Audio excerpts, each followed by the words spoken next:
Bismillahirrahmanirrahim. Assalamualaikum warahmatullahi wabarakatuh.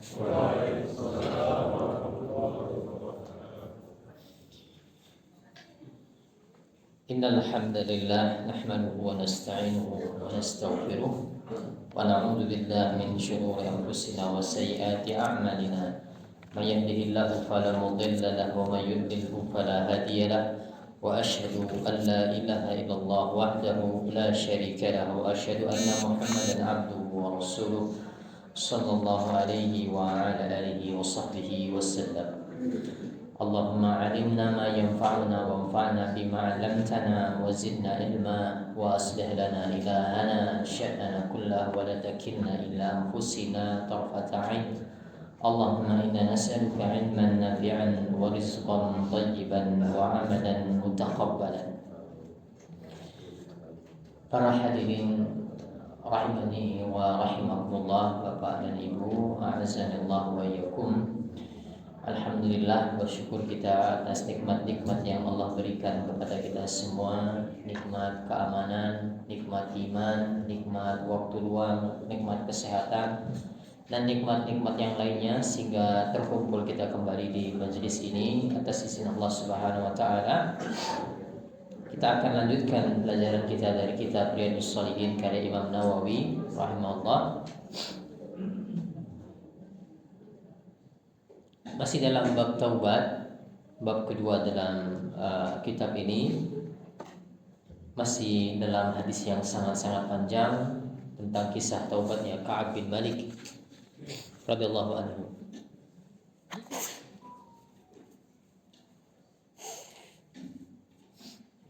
Kisah Ka'ab bin Malik tidak ikut perang bersama Nabi di perang Tabuk. Dia tinggal di kota Madinah tanpa memiliki alasan yang dibenarkan, dan ini termasuk dosa besar dalam Islam. Diajak oleh pemimpin untuk berjihad lalu tidak ikut, padahal dia memiliki kemampuan. Kita sudah baca kisahnya pada pertemuan sebelumnya. Kita akan selesaikan hadisnya ini terlebih dahulu sebelum kita nanti akan kembali lagi ke awal untuk mengambil pelajaran-pelajarannya. Baik, di halaman 67 ya kalau terjemahnya. Kata Ka'ab bin Malik radhiyallahu anhu, qala fa anzalallahu ta'ala, maka Allah menurunkan firman-Nya. Allah Ta'ala menurunkan firman-Nya. Jadi kita ulangi lagi ceritanya. Setelah 50 hari diboikot oleh Nabi dan para sahabat, dimulai dari hari ke-40 istri beliau juga tidak boleh mendekat, tidak ada yang boleh bertegur sapa dengan Ka'ab bin Malik, tidak boleh menjawab salam Ka'ab bin Malik, dan ini ditaati oleh para sahabat seluruhnya. Nabi membuang muka ketika berjumpa dengan Ka'ab bin Malik, diucapkan salam kepada Nabi, tidak terdengar jawaban dari Nabi. Ini betul-betul diboikot. Maka setelah 50 hari ada yang datang kepada Ka'ab mengabarkan bahwasanya taubatnya sudah diterima oleh Allah Subhanahu wa taala. Ka'ab pergi ke masjid, disalami oleh banyak sahabat, termasuk juga di situ Nabi mengucapkan kepada Ka'ab bin Malik, ya selamat, ini adalah hari terbaik semenjak engkau dilahirkan dari rahim ibumu.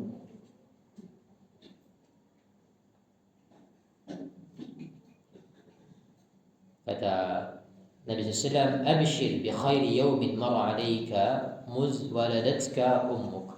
Berbahagialah wahai Ka'ab dengan hari terbaik yang pernah engkau dapati semenjak lahirnya engkau dari rahim ibumu, yaitu hari ini di mana diterima taubat Ka'ab bin Malik. Maka kemudian Allah menurunkan firman-Nya terkait kisah ini, laqad taballahu 'alan nabi wal muhajirin wal ansar allazina tabauhu fi sa'atil usrah. Allah menerima taubatnya Nabi, taubatnya orang-orang muhajirin, taubatnya orang-orang ansar, dan orang-orang yaitu orang-orang yang mengikuti beliau pada waktu sulit. Apa itu waktu sulit? Inilah dia perang Tabuk. Ini perang Tabuk disebut sa'atul usrah, waktu sulit, karena sudah kita sebutkan perangnya jauh di Tabuk, sekitar 800 kilo menempuh jalur ke utara dari kota Madinah, ya 800 kilo seperti Jogja Bali dan Pasar, itu tidak sampai 800 kilo.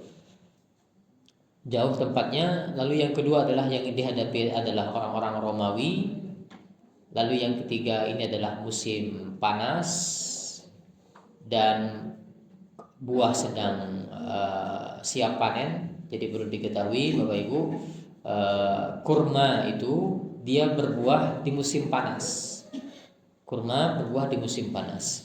Makanya ini perjalanan ekspedisi militer ini terjadi di musim panas saat buah di kota Madinah itu siap panen. Nabi kemudian malah mengajak untuk pergi ke Tabuk. Makanya disebut sebagai sa'atul usrah. Saat-saat yang sulit, termasuk juga sulitnya perbekalan. Nabi memutuskan harus membawa bekal. Orang yang ikut hanya orang-orang yang punya kendaraan. Kalau mau ikut harus punya kendaraan. Baik. Nah, jadi disebut sebagai sa'atul usrah dalam surah At-Taubah. Sampai firman Allah Subhanahu wa taala, "Innahu bihim raufur rahim." Allah Subhanahu wa taala itu Maha penyantun dan Maha penyayang. Baru kemudian Allah sebutkan tentang kisahnya Ka'ab bin Malik ini di dalam surah At-Taubah ayat 119 ya. Wa 'ala salasati allazi khulifu hatta idza daqat 'alaihimul ardu bima rahubat. Dan tentang tentang diterimanya taubat 3 orang. Tentang diterimanya taubat 3 orang yang ditangguhkan penerimaan taubat mereka sampai pada akhirnya mereka merasa bumi ini menjadi sempit bagi mereka, padahal bumi Allah itu luas. Bisa dibayangkan sekali lagi bentuk hajar, bentuk boikot yang Nabi berikan. Pak, bayangkan orang di zaman dulu, Nabi itu betul-betul pusat segala sesuatu. Ya, jangankan dulu Nabi, Pak. Kami pun ya, saya dan teman-teman satu angkatan belajar dulu. Sebagian guru kami, Pak, kami bisa berjumpa dalam majelisnya sampai 5 kali sehari. Hari Jumat kami berjumpa dengan guru kami itu dalam 5 majelis terpisah. Mengikuti guru itu di pengajian yang berbeda di sekitar Jogja. Dari ba'da subuh, Jumatan mengikuti, kemudian ba'da asar, ba'da maghrib, ba'da isya. Ada majelis-majelis di situ. Guru yang sama. Kami mengikuti ke situ. Nah, ini kita baru di zaman sekarang, hubungan biasa antara murid dengan guru seperti itu. Ini bayangkan Nabi kita Muhammad SAW, seorang Rasul, manusia paling mulia. Bagaimana kuatnya keterikatan para sahabat dulu dengan Nabi SAW itu betul-betul sumber dan pusat aktivitas. Kesulitan apa ekonomi mengadu kepada Nabi, ada konflik rumah tangga mengadu kepada Nabi, tidak punya makanan mengadu kepada Nabi, ada permusuhan antara 2 kabilah mengadu kepada Nabi, segala sesuatu kembali kepada Nabi. Bayangkan demikian terikatnya kehidupan dulu dengan Nabi SAW. Nah, ini tiba-tiba dikucilkan seperti itu, dikucilkan, dan seluruh para sahabat pun taat, tidak boleh berinteraksi dengan Ka'ab bin Malik, tidak boleh berbicara selama 50 hari. Ya. Nah, makanya itulah yang Allah sebutkan, sempit bumi ini bagi mereka jadinya. Hatta idza daqat alaihimul ardh, menjadi sempit rasanya bumi ini disebabkan kesulitan yang mereka dapatkan dalam masa pemboikotan tersebut. Sampai selesai firman Allah dalam surah At-Taubah ayat 119, ittaqullaha wa kunu ma'as shadiqin. Bertakwalah kepada Allah dan hendaknya kalian bersama orang-orang yang jujur. Lalu Ka'ab melanjutkan, wallahi ma an'ama Allahu alayya min ni'matin qattu ba'da idh hadani Allahu lil Islam a'zama fi nafsi min sidqi Rasulullah sallallahu alaihi wasallam. Demi Allah, Allah tidak pernah Demi Allah, Allah tidak memberikan sebuah nikmat kepadaku yang lebih agung dalam jiwaku setelah Allah memberikan hidayah Islam kepadaku daripada sikap jujurku kepada Rasulullah SAW. Ya, jadi Ka'ab kan jujur, tidak mau menyampaikan alasan dusta supaya tidak dimarahi oleh Nabi, supaya tidak dihukum oleh Nabi, dia jujur. Nah, kata Ka'ab bin Malik, nikmat terbesar apa yang Allah berikan kepada saya? Yang pertama adalah nikmat hidayah Islam, ini jelas nomor 1. Nomor 2, setelah mendapatkan hidayah tersebut, nikmat apa? Nikmat berupa taufik, dibimbing untuk bersikap jujur. Ini nikmat terbesar nomor 2 yang pernah saya dapatkan, kata Ka'ab bin Malik. Itulah yang menyelamatkannya, itulah yang menjadi sebab dia diabadikan kisahnya dalam Al-Quran.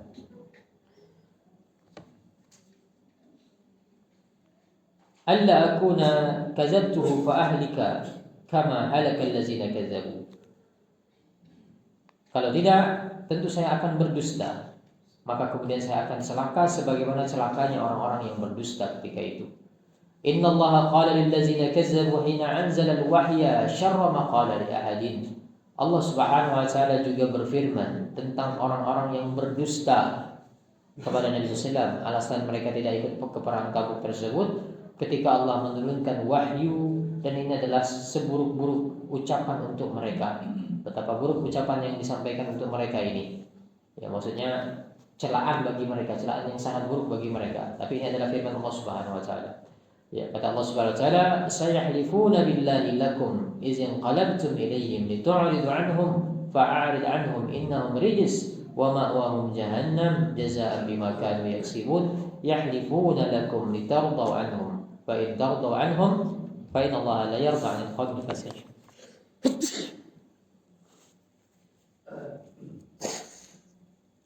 Allah juga menurunkan firman beberapa ayat tentang orang-orang yang berdusta, yang membuat-buat alasan supaya tidak dimarahi oleh Nabi SAW, supaya tidak dihukum oleh Nabi SAW. Allah sebutkan yang artinya kelak mereka akan bersumpah kepada kalian dengan nama Allah apabila kalian kembali kepada mereka agar kalian berpaling dari mereka, maka berpalinglah dari mereka karena sesungguhnya mereka itu adalah najis dan tempat mereka adalah Jahannam sebagai balasan atas apa yang telah mereka kerjakan. Mereka akan bersumpah kepada kalian agar kalian ridho kepada mereka, tetapi sekiranya kalian ridho kepada mereka, maka sesungguhnya Allah tidak ridho kepada orang-orang fasik itu. Maka ayat ini berbicara tentang orang-orang munafik. Orang-orang munafik itu jualannya apa? Adalah sumpah atas nama Allah.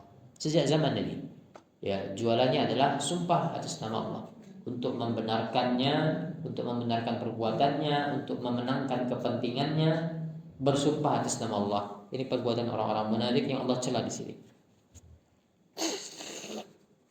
Kemudian kata Ka'ab bin Malik, "Kunna khulifna ayyuha salasa an amri ulaika allazi qabila minhum Rasulullah sallallahu alaihi wasallam hina halafu fabaya'ahum wastaghfar lahum wa arja'a Rasulullah sallallahu alaihi wasallam amrana hatta qala Allahu fihi bizalik."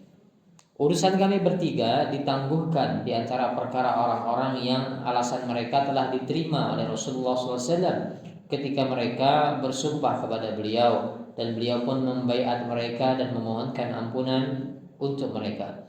Sementara Rasulullah SAW menunda urusan kami bertiga sampai Allah yang kemudian memberikan keputusan terkait perkara kami.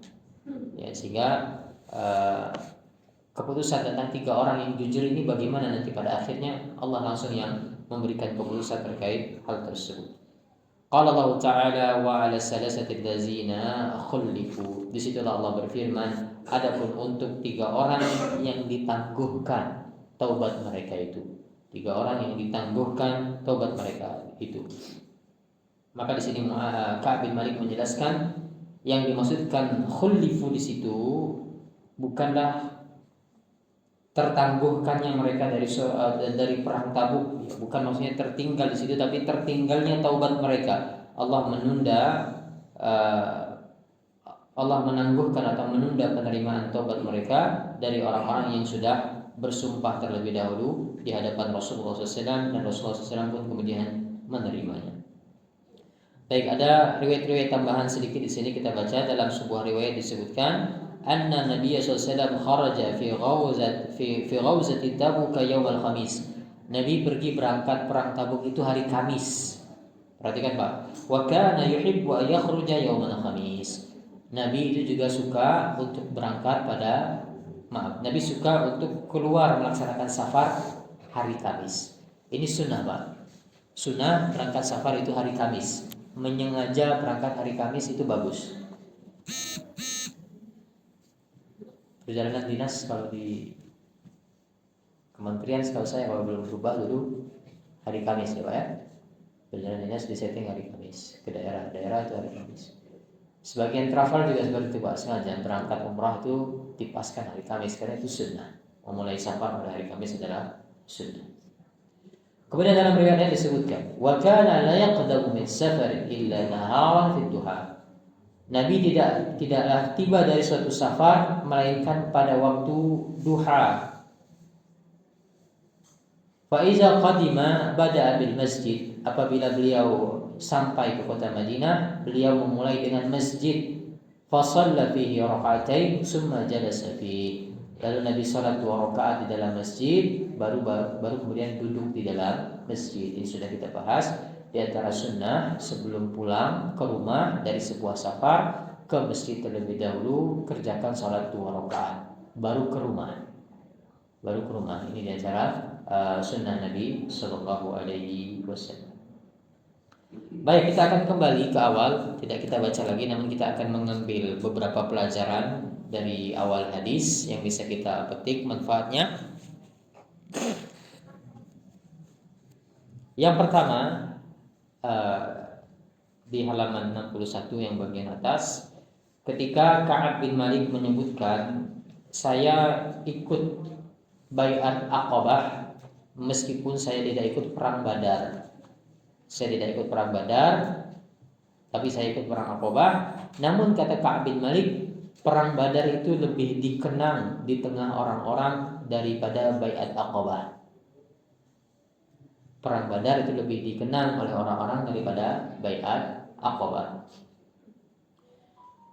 Nah, maka di sini menunjukkan kepada kita pelajaran yang pertama adalah keutamaan perang Badar dan orang-orang yang ikut di dalamnya. Keutamaan perang Badar dan orang-orang yang ikut di dalamnya. Jadi Bapak Ibu sekalian rahimani wa rahimakumullah, perang Badar ini disebut oleh Allah sebagai Yaumul Furqan dalam Al-Quran. Hari pemisah. Hari pemisah, yaitu perang Badar. Jelas kemudian batas orang beriman dan orang kafir itu di perang Badar ini. Kemudian yang kedua juga sudah kita sampaikan, di antara keutamaan perang Badar adalah orang yang ikut perang Badar dapat gelar Al-Badr.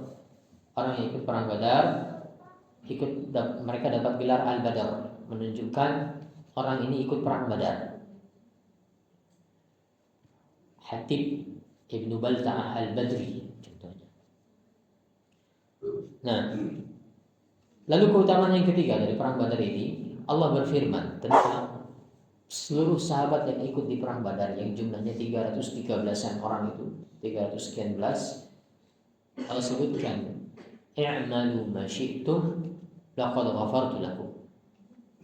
Silahkan kalian beramal sesuka hati kalian, aku telah mengampuni kalian.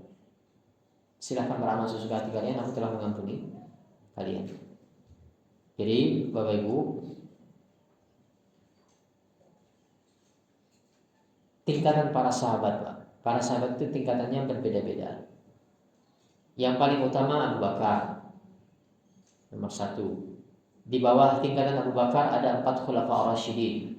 Ini tingkatan nomor 2, sahabat paling mulia. Di bawahnya itu ada 10 orang sahabat yang dijamin dengan surga.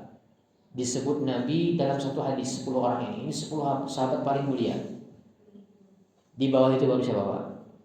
Para veteran perang Badar ini. Veteran perang Badar itu dia menjadi level tertentu mulia, mendapat kedudukan khusus. Bahkan kalau Umar sengaja mendudukkan veteran perang Badar, orang yang pernah ikut perang Badar, itu ada majelisnya sendiri, para veteran perang Badar ini. Nah, itulah yang yang disebutkan oleh Allah SWT, "I'malu ma syi'tum." Silakan kalian beramal seperti apapun, aku telah mengampuni kalian. Makanya ada kisah yang unik, Pak. Kisahnya tadi saya sebutkan, Hatib Ibnu Abi Balta'ah Al-Badri. Sahabat Hatib ikut perang Badar. Nah, ketika mau Fathul Makkah, Hatib ini membocorkan rahasia intelijen. Rasulullah SAW mau menyerang kota Mekah. Informasi ingin dia sampaikan kepada penduduk kota Mekah. Ini dalam perang, Pak, tidak main-main ini. Kejahatan perang yang luar biasa. Informasi intelijen dibocorkan. Dosa besar ini, tidak main-main. membocorkan rahasia kaum muslimin kepada musuh. Tapi kemudian tertangkap, diketahui Hatib melakukan hal tersebut. Umar sudah jadi volunteer ingin memenggal leher Hatib bin Abi Balta'ah ini.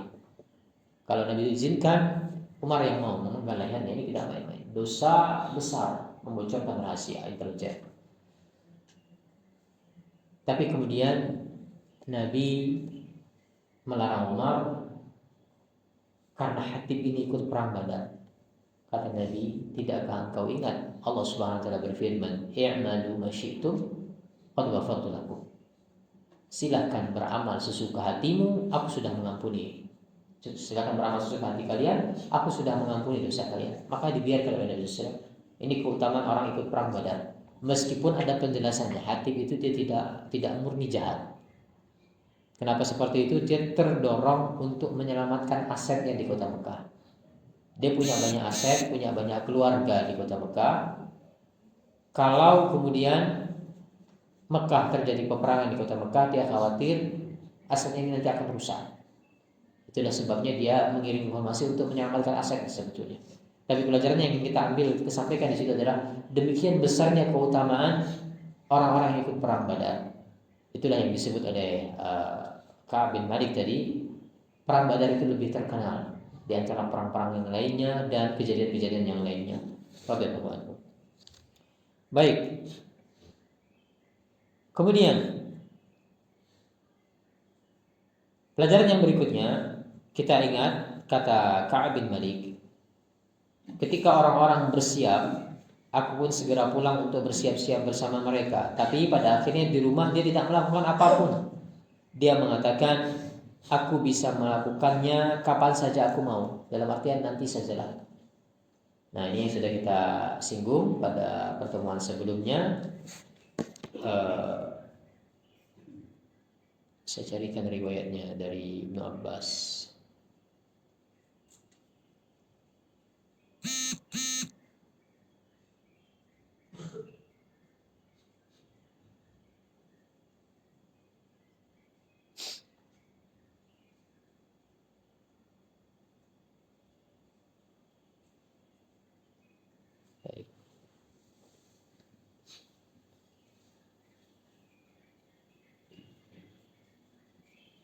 Maaf, dari Anas bin Malik. Kata Anas bin Malik, at-taswif jundun min junudi iblis. Iblis azim. Menunda-nunda amal soleh itu adalah salah satu tentara iblis yang paling penting. Fatalama khada'a bihi, betapa banyak orang yang tertipu. Jadi di antara cara iblis itu untuk menjerumuskan orang-orang soleh, ini perangkap iblis untuk orang-orang soleh, orang-orang yang tidak punya kemauan untuk beramal soleh.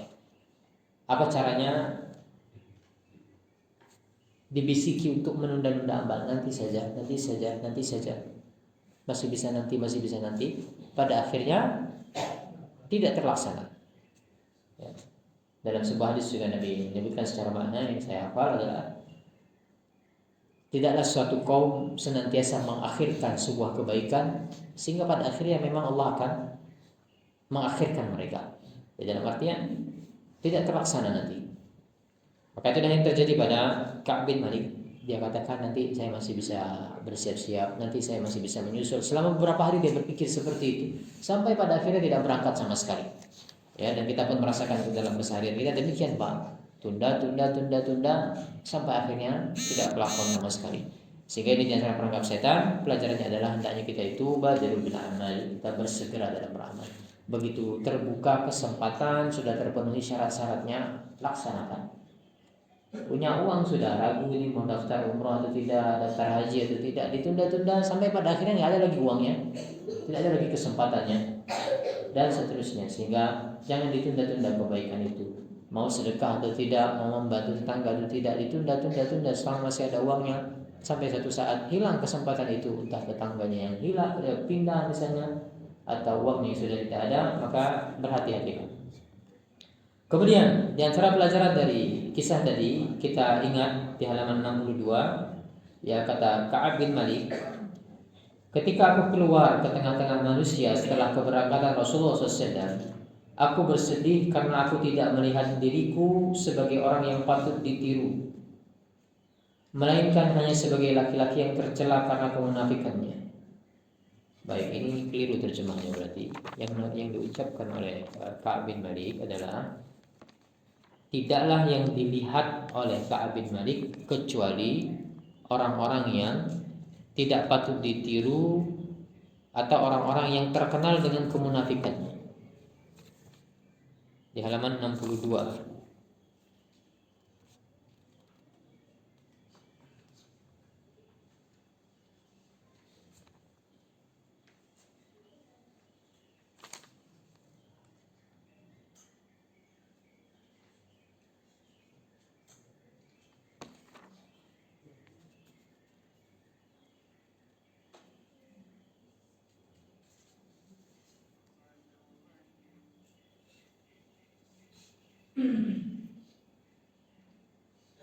Ya.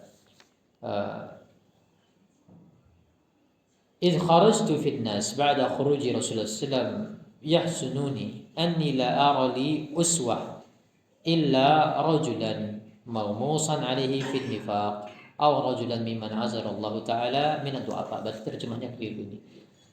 Jadi maksudnya seperti ini, kata Ka'ab bin Malik, ketika Nabi sudah pergi, kota Madinah sudah kosong, Pak, sudah sepi.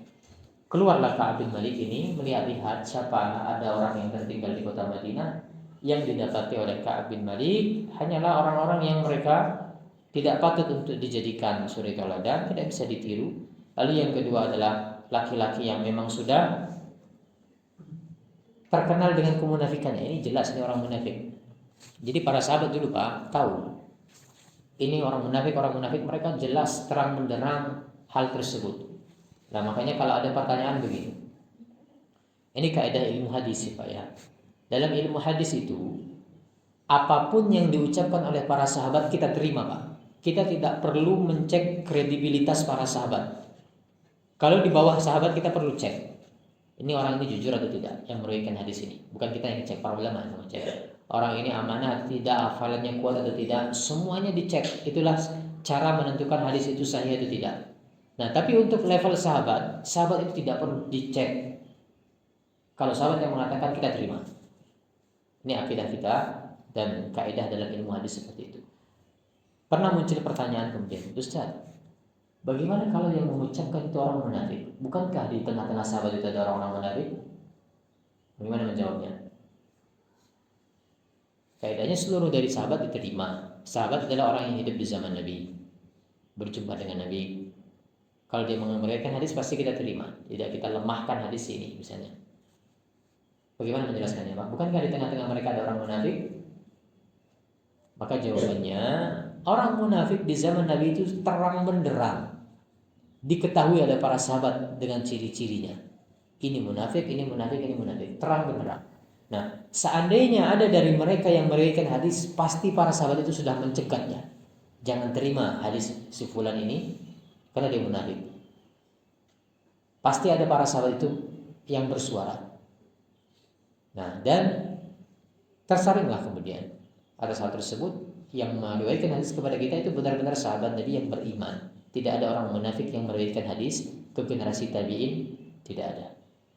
Nah, maka kembali lagi tadi Ka'ab bin Malik ketika dia sudah mulai sepi kota Madinah, dia keluar berjalan di kota Madinah, dilihat-lihatnya siapa ini yang ada di kota Madinah?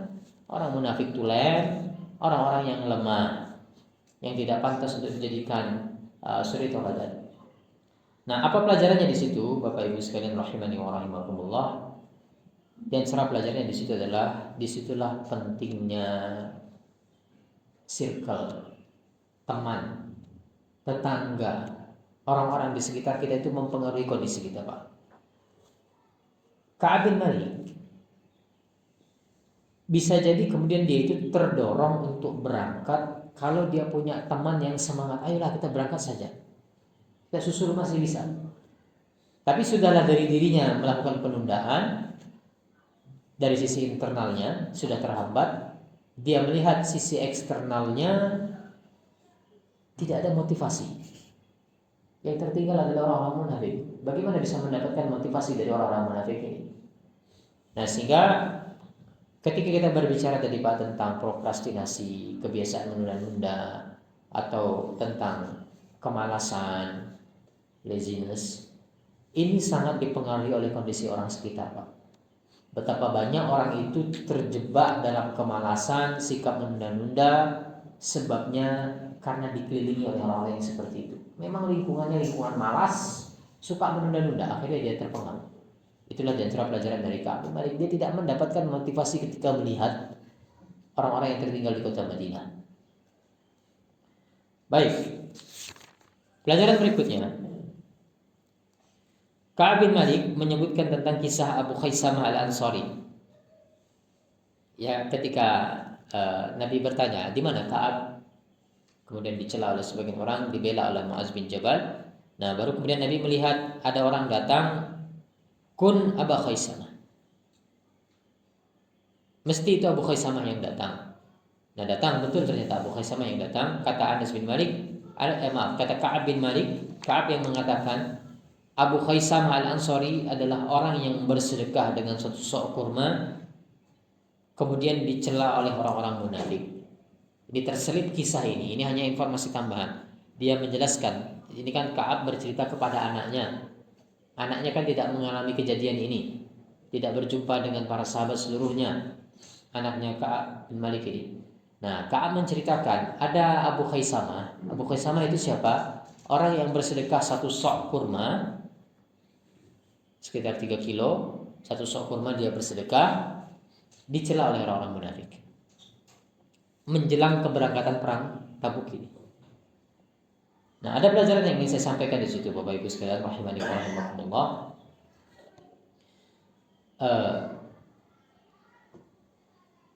Jadi kan di perang Tabuk ini karena jauh, musim panas, Nabi ingin mengumpulkan perbekalan. Maka Nabi memotivasi para sahabat untuk bersedekah. Nabi umumkan kepada publik siapa yang akan membiayai perang ini. Maka berbondong-bondonglah orang datang. Disitulah dikisahkan Abu Bakar menyedekahkan seluruh hartanya, Umar menyedekahkan separuh hartanya, dan sebagian sahabat datang bawa kurma, Pak. Cuma punya kurma, beberapa genggam kurma diberikan kepada Rasulullah SAW untuk membantu perang. Nah, di sini kemudian mulai terlihat orang-orang munafik itu di antaranya. Maju orang-orang munafik, kalau datang orang-orang kaya bersedekah kepada Nabi, apa yang dia katakan? Ini orang riya, tidak ikhlas bersedekah sebanyak itu, pasti tidak ikhlas. Ini kebiasaan orang-orang munafik itu menggembosi kaum muslimin, Pak. Nah, begitu orang miskin datang membawa sedekah yang sedikit, mereka mengatakan ini orang fakir, nggak punya apa-apa itu cuma sedekah seperti itu. Ini orang munafik. Itulah yang Allah sebutkan juga dalam surah Taubah ya, allazina yalmizu al-mutawwi'ina minal mu'minina fi sadaqatihim wallazina la yajiduna illa juhdahum fayaskharuna minhum sakhirallahu minhum, dalam surah Taubah. Yaitu orang-orang munafik yang mereka mengejek, menjadikan bahan celaan sedekah sukarela yang diberikan oleh orang-orang beriman itu. Sehingga hati-hati, Pak, ini di antara sifat orang munafik. Kita dapat di zaman sekarang, Pak. Pokoknya serba salah lah apa yang dilakukan itu. Kita diam, mana ini, tidak peduli. Kita berbicara, salah lagi yang dibicarakan. Kita melakukan amar ma'ruf nahi munkar, ini dianggap mutasyadid, terlalu keras, kaku ya. Intinya ada saja orang munafik itu jalannya untuk mencela orang-orang beriman itu ada saja. Adapun orang-orang beriman yang sesungguhnya mereka tidak pernah meremehkan kebaikan sekecil apapun, bahkan berterima kasih kepada orang-orang yang melakukan kebaikan.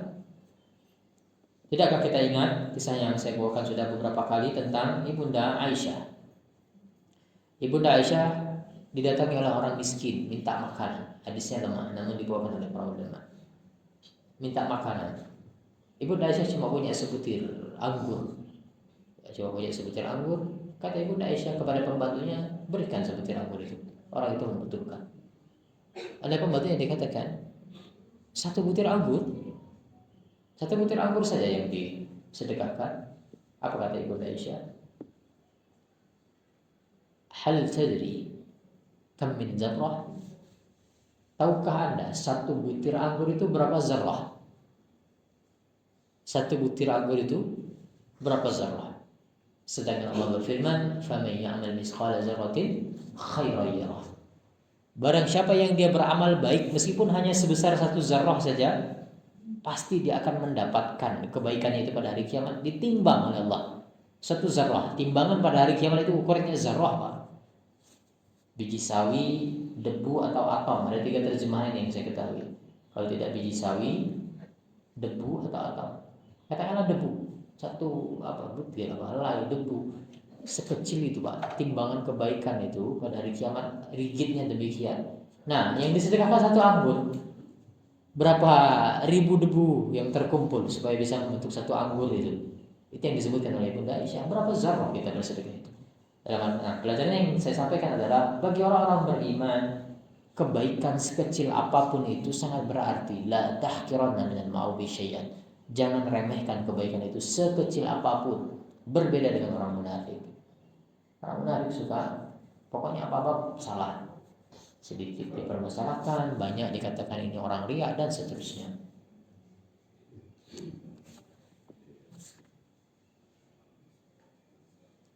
Baik, pelajaran yang berikutnya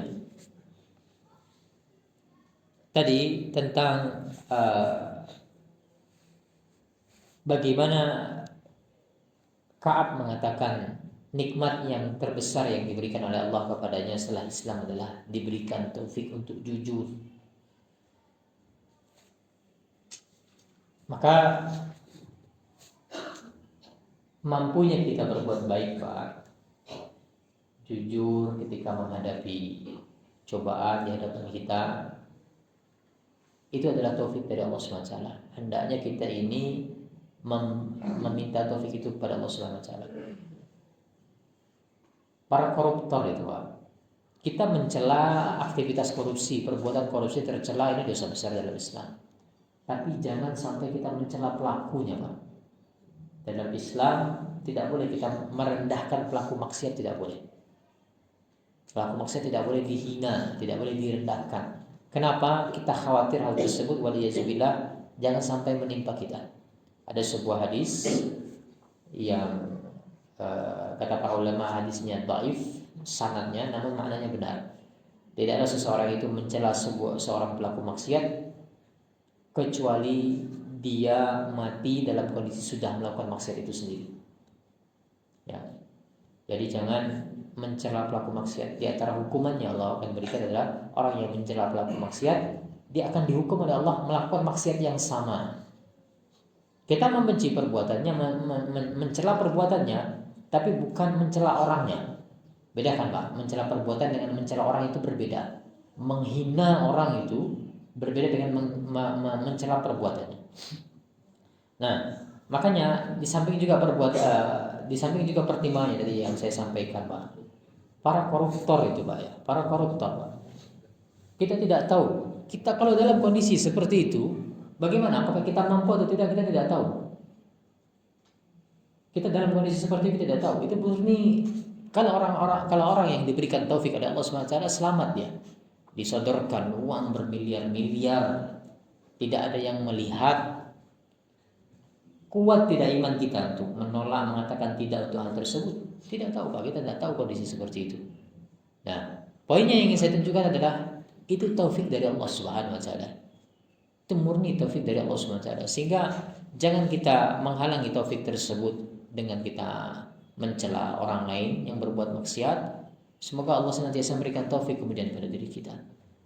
Kita tidak tahu kita dalam kondisi orang, Pak, seperti orang lain, seperti Yusuf sudah digoda untuk berzina. Apakah kuat atau ya kalau berbicara di depan seperti ini, Pak, saya itu terkadang merasa sering mendapatkan taufik dari Allah adalah dalam hal berhati-hati menjawab. Ya, terkadang ada pertanyaan sangat satu dorongan untuk menjawab itu, kok rasanya jawabannya seperti ini. Rasa-rasa jawabannya seperti ini. Itu sangat besar, Pak. Kalau kita duduk di majelis seperti ini, rasa-rasa saya sangat besar dorongan untuk menjawab itu. Nah, terus yang kedua adalah juga tentu ada malu lah Pak kita Pak, tidak tahu. Apalagi ini kalau pertanyaan basic gimana, Pak Ustadz tidak tahu jawaban seperti itu. Ada perasaan seperti itu Pak. Tapi atas taufik dari Allah SWT, sebagian orang betul-betul berhati-hati dalam menjawab pertanyaan itu. Berat berbicara tentang agama ini. Inna sanulaki alaika qawlan saqila, kata Allah SWT. Kami akan menyampaikan kepadamu perkataan yang berat. Berbicara tentang agama itu berat, tidak main-main. Makanya orang-orang yang diberi taufik oleh Allah SWT tidak sembarangan memberikan fatwa. Ada orang bertanya jawabannya seperti apa. Hanya orang-orang yang Allah berikan taufik ketika memang dia tidak tahu jawabannya, dia katakan tidak tahu. Tidak hanya menduga-duga sepertinya jawabannya seperti ini, supaya terhindar dari malu tidak bisa menjawab. Hanya orang-orang yang diberikan taufik oleh Allah SWT. Nah, sehingga pelajaran kembali lagi adalah sikap jujur, hati-hati, amanah itu murni dari taufik dari Allah SWT, sehingga kita meminta taufik tersebut kepada Allah Subhanahu wa taala. Baik, pelajaran yang berikutnya di halaman 63 disebutkan oleh Ka'ab bin Malik, Nabi tersenyum ketika Ka'ab datang kepada Nabi. Namun kata Ka'ab, senyumnya adalah senyum yang marah. Ya, senyumnya adalah senyum yang marah. Nah, sehingga di sini kita mengambil pelajaran yang pertama, orang marah itu bisa senyum, Pak. Maksudnya dia marah tapi ekspresinya tersenyum, itu bisa. Nah, kita harus sensitif terhadap hal ini. Ini senyumnya senyum tenang apa senyum marah ini? Itu yang pertama. Lalu yang kedua, menunjukkan salah kalau orang mengatakan Nabi tidak pernah marah. Nabi pun marah. Dalam sebagian kondisi Nabi marah. Nabi itu tidak selalu lunak, Pak. Terkadang Nabi pun keras. Ya, Nabi terkadang juga keras. Terkadang Nabi marah, terkadang Nabi memaafkan. Di sini Nabi marah. Nah, sehingga kembali lagi ada hadis la taghdab walakal jannah. Jangan kamu marah maka bagimu surga. Sedangkan dalam sebagian kondisi Nabi marah. Bagaimana menjelaskannya? Maka jawabannya Bapak Ibu sekalian rahimani wa rahimakumullah, kembali lagi kata Nabi, ad-dinun nasihah. Agama itu adalah nasihat. Apa definisi nasihat? Nasihat itu menginginkan kebaikan bagi orang lain. Niat kita adalah pokoknya orang itu baik. Seperti itu. Pokoknya orang itu baik. Nah, mewujudkan kebaikan bagi orang lain itu bisa berbeda-beda caranya. Bisa dengan cara lemah lembut, yang ini adalah hukum asal. Bisa dengan cara marah. Bisa dengan cara marah, Pak. Itulah yang Nabi tempuh. Nabi dalam sebagian momen Nabi itu marah supaya orang ini baik. Seperti kisahnya Usamah bin Zaid.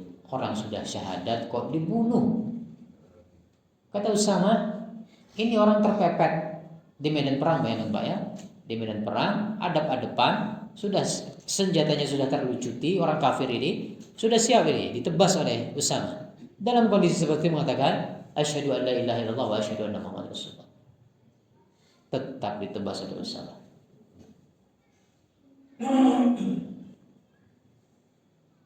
Dikadukan kepada Nabi, marah besar Nabi kepada Usamah bin Zaid. Nabi marah. Nah, pelajarannya adalah Nabi terkadang marah karena itu cara untuk mewujudkan kebaikan bagi orang lain. Sehingga kembali lagi, hukum asalnya kita itu lemah lembut. Ada orang berbuat salah, berbuat baik, berbuat salah, berbuat maksiat. Bagaimana cara kita mengingatkannya? Kalau bisa lemah lembut itu yang paling bagus. Tapi untuk sebagian kasus kalau lemah lembut tidak mempan, sudah dikasih tahu, dikirim WhatsApp baik-baik. Kalau tidak mempan juga boleh dibentak, Pak. Dibentak supaya orang ini sadar, supaya dia baik. Nah, sehingga inilah penjelasannya. Nabi SAW terkadang beliau marah karena beliau ingin kebaikan bagi orang lain. Baik, kita lanjutkan sedikit lagi. Nah, kita ingat di halaman 64. Ketika Ka'ab sudah mulai diboikot oleh Nabi SAW, Ka'ab bertanya kepada keluarganya. Ketika Ka'ab sudah disuruh pulang oleh Nabi, dia jujur.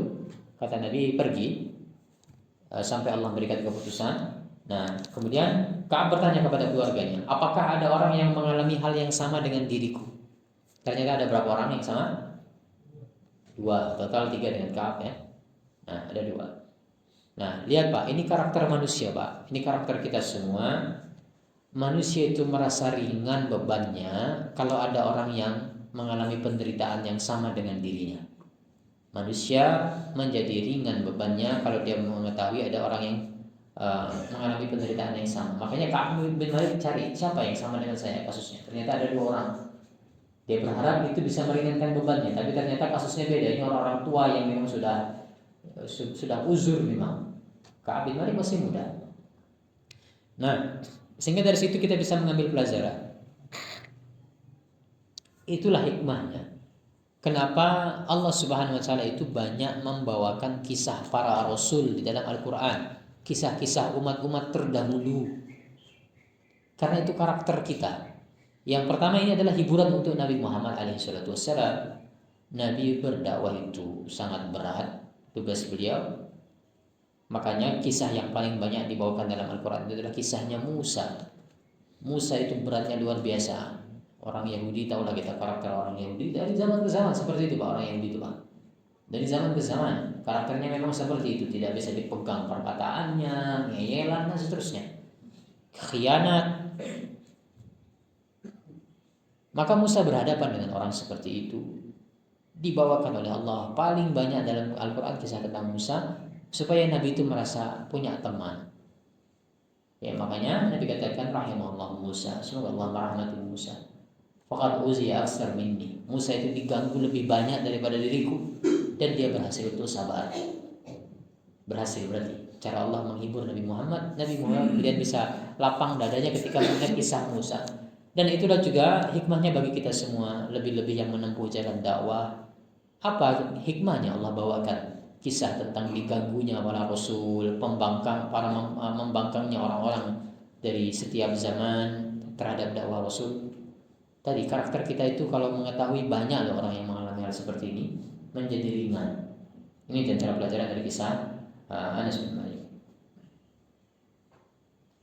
Kemudian pelajaran yang berikutnya,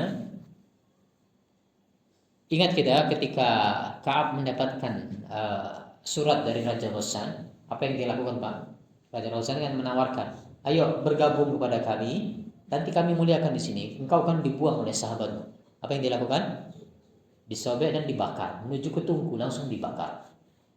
Nah, maka dari situ kita mengambil pelajaran Bapak Ibu, yang namanya pintu fitnah, pintu kemaksiatan itu begitu terbuka sedikit langsung ditutup. Jangan dibiarkan semakin melebar, langsung ditutup. Ada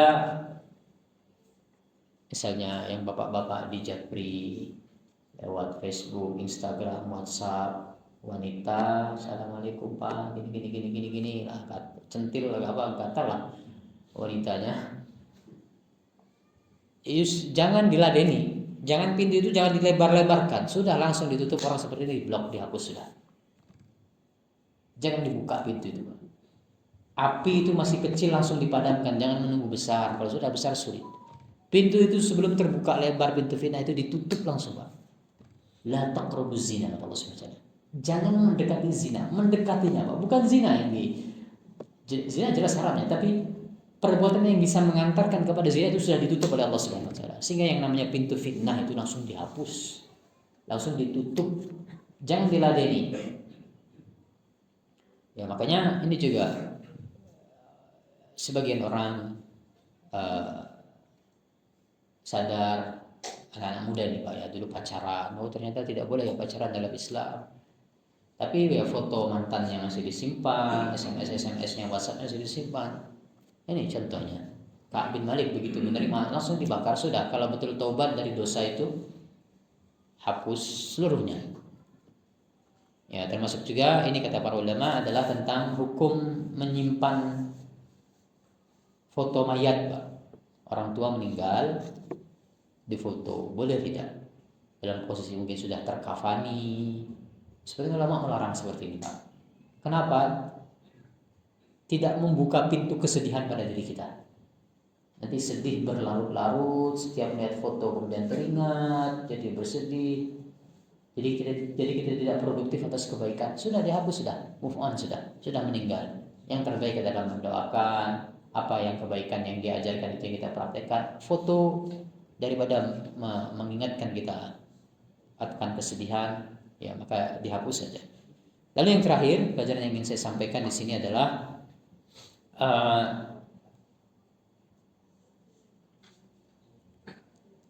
ketika Ka'ab bin Malik dia diminta untuk berpisah dengan istrinya. Datang utusan Nabi meminta untuk menjauhi istrinya. Nah, Ka'ab diminta untuk jauhi istri. Ka'ab bertanya, apakah diceraikan atau seperti apa? Ini cerai atau seperti apa? Menjauhi itu cerai seperti apa? Maka kata putusan tersebut, tidak, tapi jauhilah, jangan mendekati dia. Maksudnya bukan cerai. Nah, di sini kita bisa mengambil pelajaran fikih talak, Pak. Talak itu ada dua dari sisi kalimat yang diucapkan. Cerai itu ada dua. Cerai soreh, cerai yang jelas, tegas. Kamu saya cerai. Ini tidak melihat niat, tidak perlu apa-apakan apapun lagi, sudah sah cerainya. Kalimatnya tegas, ini cerai. Atau bahasa Arabnya kamu saya talak, seperti itu. Atau apa bahasa Jawa? Kamu tak pegat. Nah, kamu tak pegat. Ini jelas maknanya cerai, sore sudah sah, jatuh talaknya. Tidak perlu ditanya kamu niatmu serius apa enggak itu. Tidak perlu, Pak. Kalau dia betul mengucapkan cerai, sudah tidak perlu ditanya niatnya. Nah, baru kemudian cerai itu ada yang kinayah. Bahasanya tidak tegas, kiasan. Sana kamu pulang ke rumah bapakmu. Pergi kamu menjauh dari saya. Ini cerai atau bukan? Nah, maka seperti ini perlu diklarifikasi niatnya. Maksudmu mengucapkan kalimat seperti itu cerai atau bukan?